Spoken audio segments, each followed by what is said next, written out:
est-ce que les résolutions, c'est sûr que ça marche? Voilà, nous y sommes.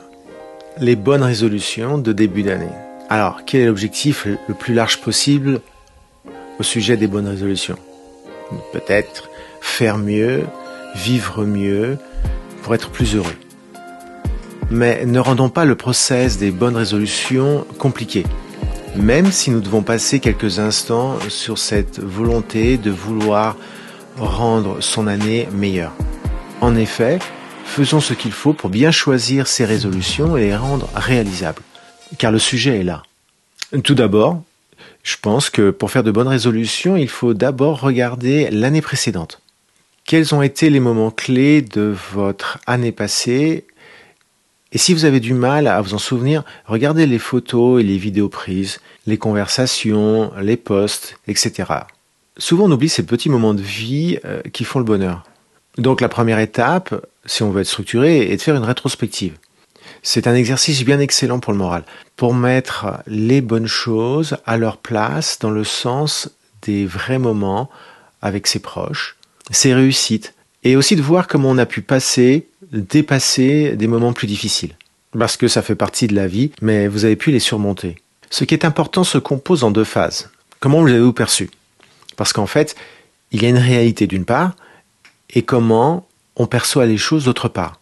Nous ne vivons pas notre réalité, mais nous vivons cette perception de celle-ci. Et ça, c'est un sujet important car avec le temps, peut-être que pour certains, vous pouvez changer votre perception de cette réalité, ce qui change la vie. Simplement, il peut y avoir un événement, il se passe quelque chose dans la rue, et puis il y a deux personnes avec deux personnalités différentes, deux perceptions différentes. Et lorsqu'ils vous racontent l'histoire, il y aura des faits similaires, bien évidemment, mais toute la partie émotionnelle peut être assez différente. Alors, je vais vous donner un exemple concret.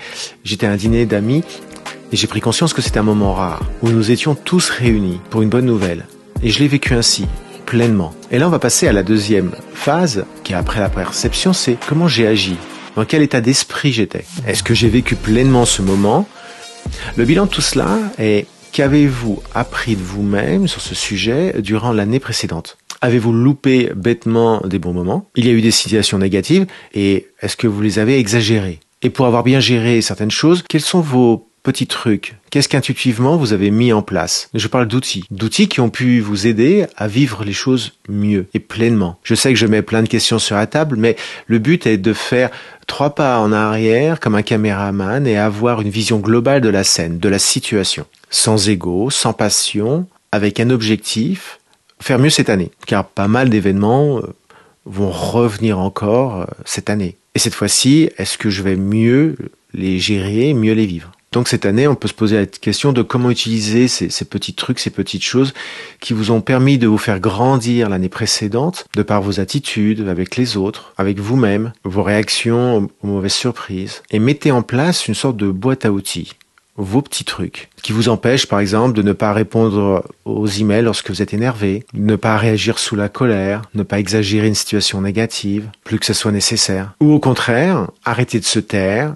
et arrêtez de toujours dire oui. Deuxième partie, au sujet des autres, schématisons. Et il y a ceux qui aident à grandir, à construire, à vivre pleinement sa vie, et puis il y a les autres. Comment détecter ceux qui vous poussent vers le bas et ceux qui vous amènent plus vers le haut? Comment mettre de la distance avec certains, parce que des fois on n'a pas le choix, il faut quand même les fréquenter, et recadrer les autres. Tentez de voir encore une fois les petits trucs qu'intuitivement vous avez mis en place et ce que vous pourriez encore plus mettre en place. Et puis de voir si vous avez vraiment besoin d'aide sur ce sujet pour ne pas vous gâcher la vie. Je le vois au cabinet, certaines personnes se gâchent la vie dû à des relations intrafamiliales ou professionnelles et c'est facilement réglable en fait. Il y a les autres mais il y a aussi vous.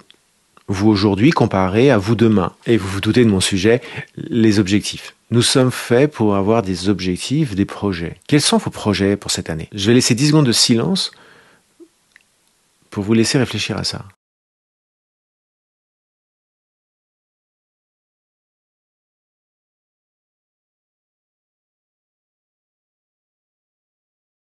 Maintenant, n'hésitez pas à noter 2-3 points importants pour vous. Et faites régulièrement, durant l'année, un audit, si je puis dire, pour voir si vous avez avancé sur vos sujets et de voir aussi si vous avez perdu du temps sur d'autres choses qui n'étaient pas dans votre liste. Et pourquoi? Les résolutions, pourquoi généralement elles ne fonctionnent pas? Souvent, vous en mettez trop. comme s'inscrire dans une salle de sport pour 1 an dès le 2 janvier. Planifier des efforts intenables. Sur le papier, noter ses résolutions de champion du monde, comme je le dis, cela fait du bien, car on se projette, on s'y croit déjà. Mais avec le temps et les surprises de la vie, le programme ne tient pas. Les choses viennent au quotidien, on peut être fatigué, on peut avoir des humeurs qui fait que ça ne tient pas. Donc on peut pas se charger d'un programme intenable comme on peut charger un camion de carton. Ça ne marche pas comme ça. Donc faites peu, mais souvent. Et typiquement, le sport est un bon exemple. Reprenez doucement. Et d'ailleurs, si la reprise pour vous est un sujet, sachez que j'ai un programme en ligne d'environ 1 heure sur se remettre au sport une fois pour toutes. Car souvent, je fais face à des personnes qui ont tenté de se mettre au sport pour la énième fois et après 3 semaines. Le lien est en description ou en bio. Vos résolutions doivent avoir un seul objectif, être réalisé, donc réalisable, atteignable. Donc faites petit, mais faites souvent. Faites bien avec l'aide d'un pro, qu'on parle de sport, d'organisation, d'émotion, de stress, mais faites. N'hésitez pas à me contacter et de me dire quelles sont vos 3 résolutions. Et on en reparle dans 3 mois. Et je vous souhaite que vous fassiez tout pour que vous puissiez avoir une bonne année. Car une grande partie ne dépend que de vous. Si vous avez des questions, n'hésitez pas. Ciao.